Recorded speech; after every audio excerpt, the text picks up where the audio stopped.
Cette séance de travail et d'échange entre le président du Conseil économique et social et le ministre Joseph Diogbenou s'inscrit dans le cadre du renforcement des relations et de la coopération entre le gouvernement et les institutions de la République, dont le CES. Entre autres sujets examinés par les deux hommes, les travaux de la Commission des réformes administratives et politiques. Nous avons examiner tout ce qui est en essence en ce qui concerne le Conseil économique et social.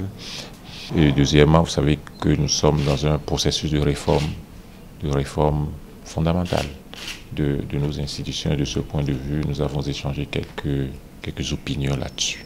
Vous savez très bien les points que le président de la République a soumis à l'appréciation de la commission en charge des réformes politiques et institutionnelles.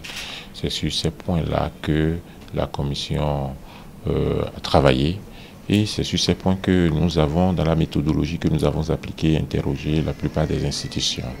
Il ne va pas sembler que le président de la République ait soutenu, proposé la suppression du Conseil économique et social.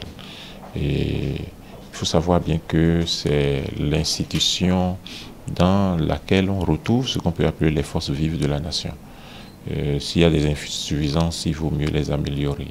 Amadou Kanouté, directeur de l'Institut panafricain pour la citoyenneté, les consommateurs et le développement, a été la deuxième personnalité reçue par le président Tabek Bien.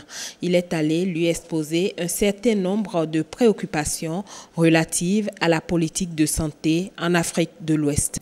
La majeure partie de nos pays en Afrique de l'Ouest, aujourd'hui, ont mis en place, ont voté, ont adopté des lois pour la couverture maladie universelle. Il s'agit, pour des innovations sociales aussi importantes, de nous assurer que c'est irréversible, de nous assurer que les 80% de la population dans nos pays qui n'ont pas la possibilité de se soigner si jamais ils tombent malades puissent accéder aux soins de santé.